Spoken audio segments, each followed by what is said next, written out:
Why not respect freedom of everybody if you say you are a Democrat? If you say you are a Democrat, why don't you respect the freedom of everybody? How can you say you are a Democrat and yet you want other people to be slaves? Why do you not seek to influence people by your good example instead of manipulation, lectures, and threats? As bullies, the Europeans used their progress in technology of shipbuilding and the use of gunpowder to conquer Africa, the Americas, Asia, and the Pacific. European looting of the rest of humanity through slavery, imperialism, colonialism, semi-colonialism, conquest, and extermination of the indigenous people in some cases went on for 500 years. Instead of humanity celebrating the scientific advances in shipbuilding, the wider use of gunpowder, which had been discovered by the Chinese around 800 BC, the wider use of quinine against malaria that the Spanish had learned from the indigenous Indians of the Americas, the printing press, the steam engine, and all the other inventions, were to spend 500 years in anti-colonial wars to expel the evil parasites. In the case of Africa, it is only in 1994 that the indigenous people of South Africa regained control of their country.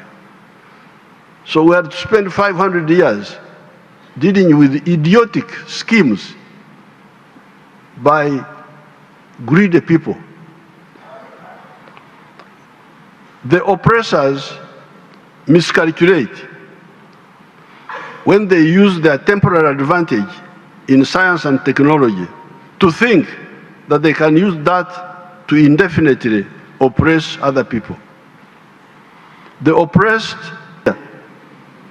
so those images which you see about some bad situations, don't think they represent the whole of Africa. Africa has got everything. Here we have everything. What we need from other people are markets and investments. But we shall not only sell to you, we shall also buy from you. We are not like others who want only to sell to others but not buy from them. It gives me great pleasure to welcome Your Excellencies, the heads of state and governments, and the heads of delegations of the non-aligned movement countries. This grouping of countries accounts for 4.46 billion people of the world. It was started by our far-sighted elders in the persons of His Excellency Sukarno of Indonesia, His Excellency Jawaharlal Nehru of India, His Excellency Gamal Abdel Nasser of Egypt, and His Excellency Zhou Enlai of China, when they met in Bandung, Indonesia, 1955. That time I was in primary 3 in the school.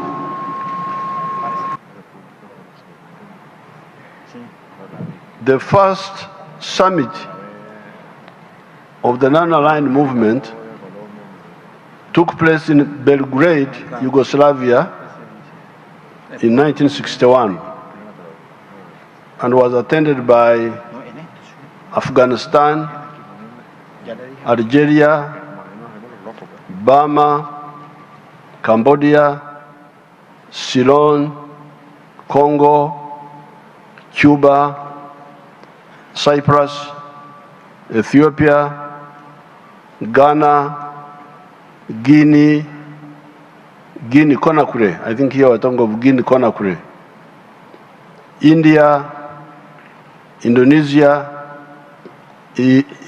Iraq, Lebanon, Mali, Morocco, Nepal, Saudi Arabia, Somalia, Sudan, Tunisia, United Arab Republic, Egypt, Yemen, and Yugoslavia.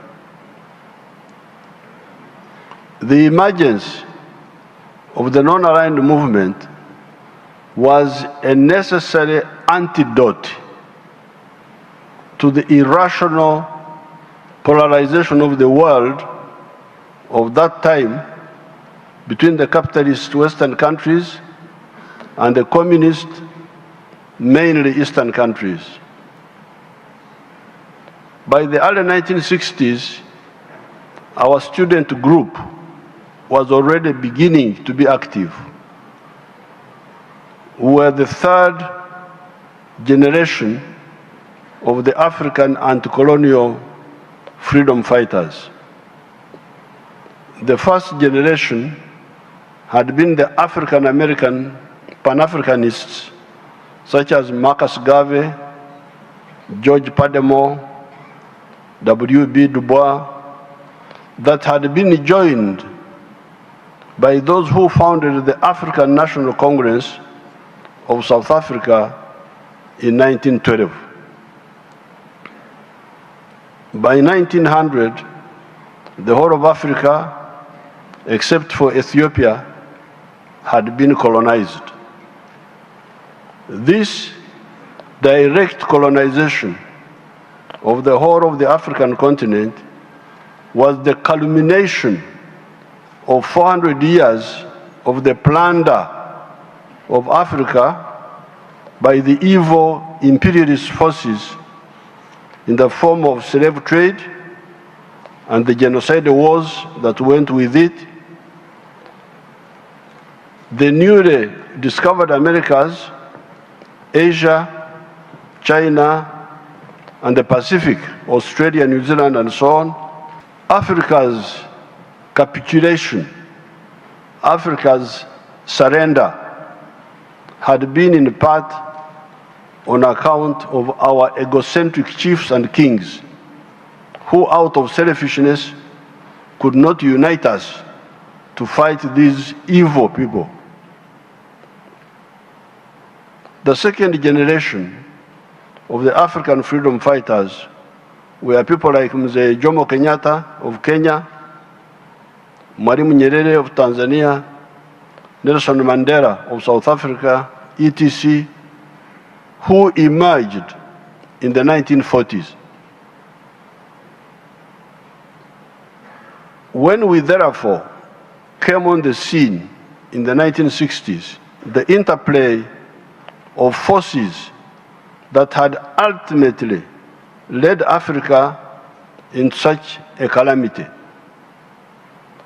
In those studies, we used the instrument of political economy, which is a study that helps us to discover the fundamental laws that govern the motion of society from one social system to another. What prompts society to change from one form of social system to another? That was our big study. We had to study the dynamics of social change. In that study, we discovered that man, the Homo sapiens sapien, who emerged here in Africa 4.5 million years ago, had been the main actor. Initially, this wise man, that is what Homo sapiens sapien means, was coping with the oppression of man by nature in the form of the floods, the droughts, the diseases, the wild animals, the earthquakes, etc. These natural phenomena were, of course, oppressing other creatures, such as the wild animals, the plants, as well. However, those other creatures could do little or nothing to tame nature. The only thing they could do was to adapt themselves to nature in order to survive. That is how the beaver in the cold climates hibernates during the winters so as to survive. It is only a man that has the ability to try and tame the natural phenomena and harness them to improve his quality of life.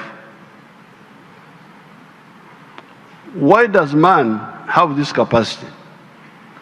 It is because of the three characteristics of man.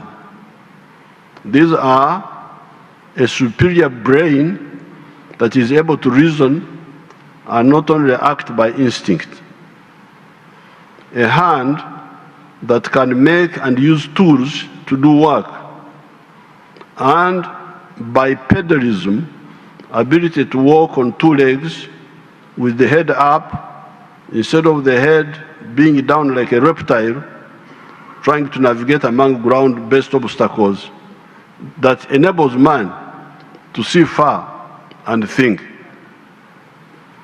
These characteristics enabled man to invent tools, starting with stone tools, wooden tools, iron tools, until today, when he is able to make tractors and machine tools, etc. These tools enabled man to make scientific inventions that precipitated qualitative and quantitative changes in society. The invention of fire 1.5 million years ago caused society to move from dwelling in trees to dwelling in caves and on the ground generally. Caves were more comfortable than the trees. The invention of the domestication of crops around 10,000 years ago, the domestication of the livestock around 12,000 years ago, the invention of the iron around 1,500 BC, the steam engine, the printing press, electricity, the railway, the automobiles, the aircraft, the automation, vaccines, the invention of penicillin, the invention of quinine, etc., enabled man to cope better and enabled him to harness natural phenomena and items for the betterment of his life. Our study of political economy of creation and society, therefore, enabled us to discover that the best primer of changes, primer means initiator of changes in society, is the development of science and technology. Therefore, societies that move forward their levels of science and technology lay a basis for positive social change and should be encouraged by the progressive forces of the world. This encouragement should be irrespective of the social systems another form of operation of man emerged. This was the operation of man by fellow men. So man had two problems now: operation of man by nature, operation of man by fellow men. This was the operation of man by fellow men. Karl Marx is one of the few analysts that seems to have tackled this new problem for man accurately. He pointed out that it was only during the time of the primitive communalism, when man was still living in hunter-gatherer societies, that society was free of oppression of man by fellow men. Thereafter, all subsequent social systems had elements of oppression of fellow men of varying degrees.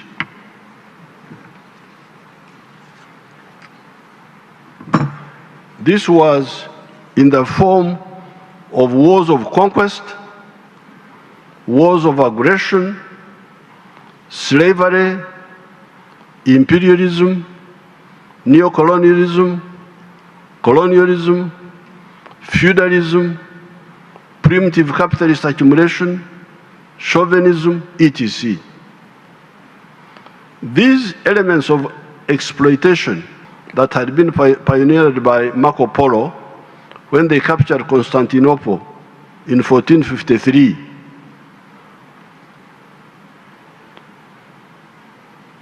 When the Europeans were thus blocked, they started looking for a sea route around Africa, led by the Portuguese, one of them being Prince Henry, the navigator of Portugal. This was a legitimate and positive response forced on the Europeans by the unreasonable actions of the Ottomans.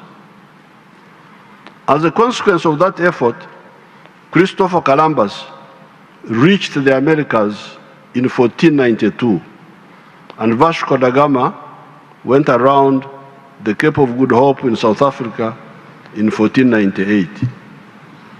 By this time, the positive efforts of the Europeans looking for a sea route around Africa had already started being polluted by the evil of slave taking by the Portuguese. It is said that the first slaves were captured by the Portuguese in the year 1441. The two great achievements of discovering the Americas and going around Africa by sea soon proved harbingers of great evil to Africa, the Americas, and Asia.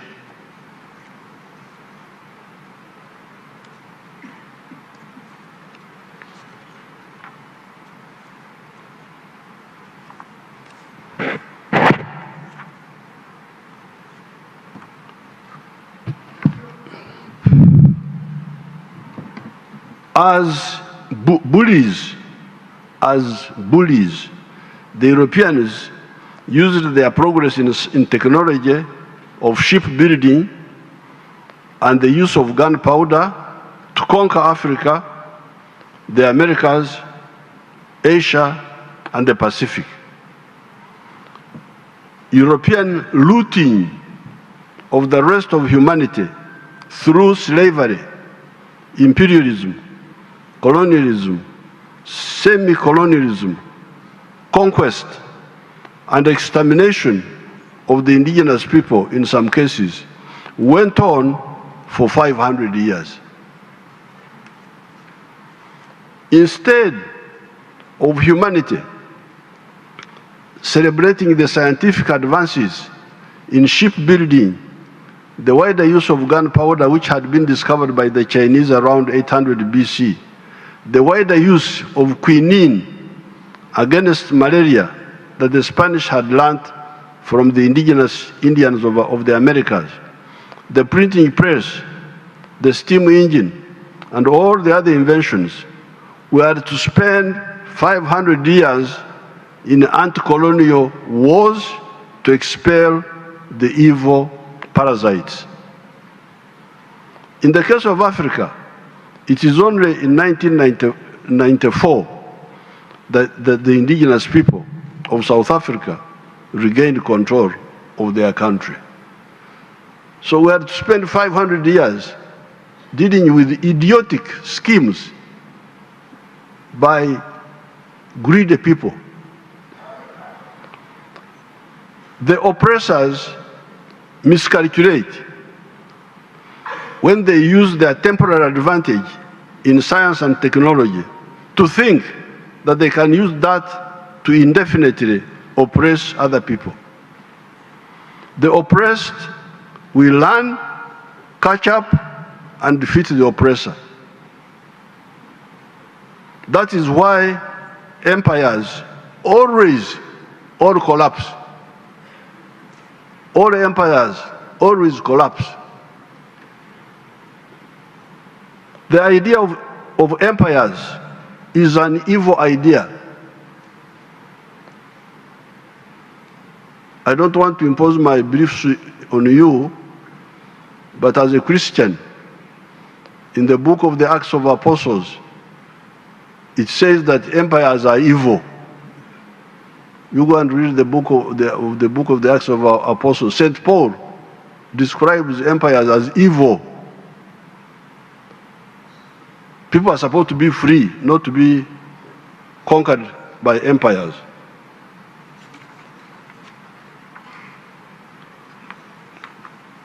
We should only have free associations of nations and look down with contempt at the philosophical, ideological, and strategic shallowness of some of the actors of the world. Why not respect freedom of everybody if you say you are a Democrat? If you say you are a Democrat, why don't you respect the freedom of everybody? How can you say you are a Democrat and yet you want other people to be slaves? Why do you not seek influence? Why do you not seek to influence people by your good example instead of manipulation, lectures, and threats? Again, in the book of Matthew, it says, "Let your light so shine before men that they see your good deeds and praise your Father who is in heaven." Influence people by example, not by threats and manipulations. Chauvinists of race, religion, tribe, or gender should stop wasting our time and opportunities with their shallow schemes. Action will inevitably invite counteraction. Oppression will invite resistance. That is why we, the resistance fighters of Uganda, only fight just wars. We abhor unjust wars. The promoters of unjust wars lose most of the time. These are wars of imperialism, conquest, domination, etc. In the 500 years of European aggression against Africa, it was only from 1912, when the African National Congress was founded in South Africa, that modern freedom fighters came forward to lead the African resistance, the traditional, illiterate African chiefs having failed to defend our sovereignty, except for Menelik of Ethiopia, who defeated the Italian aggressors in 1896. It took the modern African resistance fighters only 82 years to clear the whole of Africa of these invaders, with South Africa being the last to get freedom in 1994. In that 82 years, you had the Mau Mau in Kenya, the resistance wars in Algeria, Mozambique, Angola, Guinea-Bissau, Namibia, South Africa, Zimbabwe, etc. We won everywhere. Our African brothers in all these wars won. But after losing a lot of time, why had the imperialists thought of dominating us in the first place? Therefore, the non-aligned movement was correct.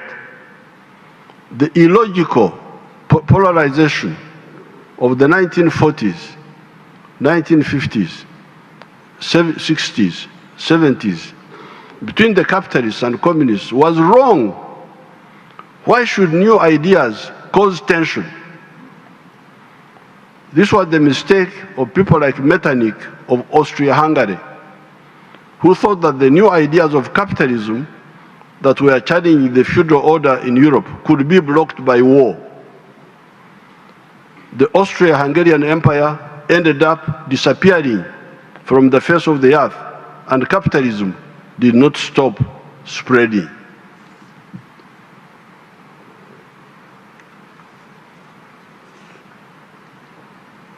Our stand is that the world should concentrate on the common human problems: prosperity through trade, and that's why I'm very happy to see you here. When you are outside there, you may get stereotypes about Africa, that Africa, they have no food, they are starving. Here we are dying from food. We have so much food here.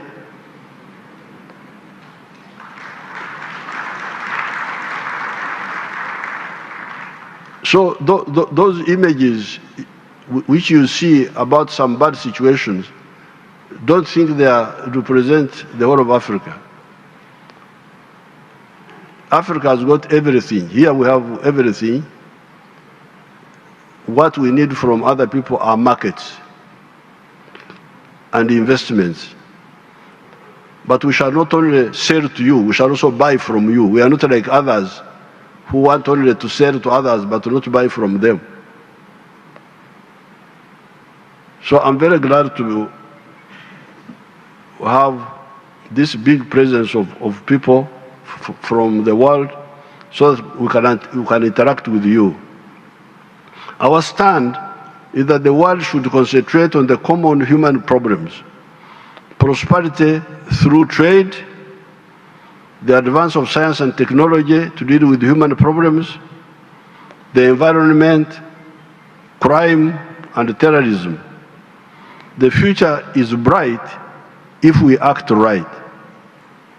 These are indeed the Bandung principles of: 1, respect for fundamental human rights and for the purposes of the principles of the Charter of the United Nations; respect for the sovereignty and territorial integrity of all nations; recognition of the equality of all races and of equality of all nations, large and small; abstention from intervention or interference in the internal affairs of another country; respect for the right of each nation to defend itself singly or collectively in conformity with the Charter of the United Nations; abstention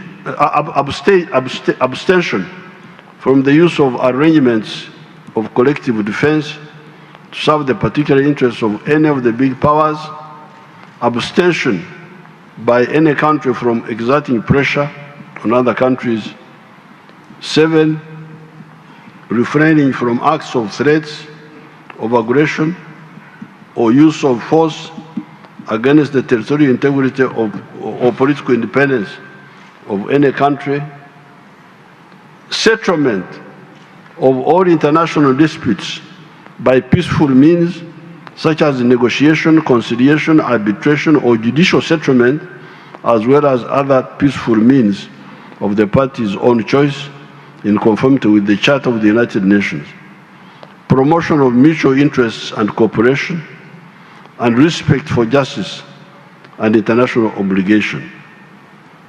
It is on these principles that the NAM was founded. We, the resistance fighters of Uganda, can testify that by synthesizing the package of ideas have got very good results. Using the ideas of the free market, we use the free market principles. Like this hotel is a joint venture between the government and the private sector. In some cases, the government can have some parastatals. But in most of the cases, we encourage the private sector. So we use the ideas of the free market combined with the ideas of selective state intervention in the economy in some sectors like banking, energy, transport, etc., and also bringing back some aspects of the pre-capitalist institutions, such as the reformed cultural institutions of Uganda. Uganda, although starting from a very low base, has had growth rates of 6.2% per annum for the last 37 years. We are therefore not impressed and cannot be part of the morbid, I want the word morbid, sickly, of the morbid bigotry of uni-ideological thinking of this or that type. When somebody says, this is the only correct idea, this is the only correct idea. If you don't believe in this, I will attack you. Really?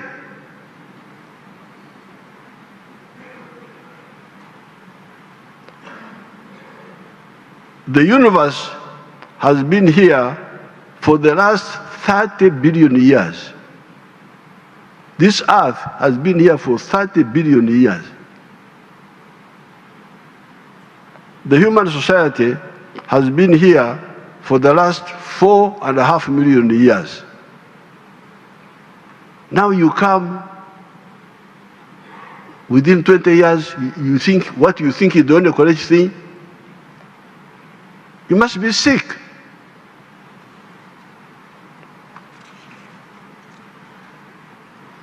You therefore should not have the audacity to impose on the society you live in, let alone the world, your narrow, uni-ideological orientation. Here in Uganda, we rejected the concept of uni-ideological positions. Our movement started as a multi-ideological political force.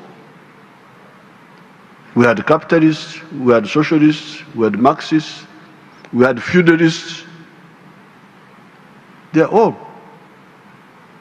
That's why we call our movement, not party. Because a party is uni-ideological. Communist party, capitalist party, those are uni-ideological. Our force is multi-ideological because that's what fits our society. In conclusion, the strength of the non-aligned movement should be used to exercise considerable influence, particularly at the UN, for the effective transformative process for a better common future. In the negotiations for the Pact of the Future, the outcome document of the upcoming United Nations Summit of the Future, to be held in New York in September 2024, we should clearly define priorities that favor developing countries by maintaining unity, solidarity, and collective coordination among our member states in line with the Bandung principles. I assure you all that my team, led by the permanent representative in New York, has my full support to chair the coordinating bureau of the non-aligned movement. I thank you and I welcome you all to Uganda. Thank you very much.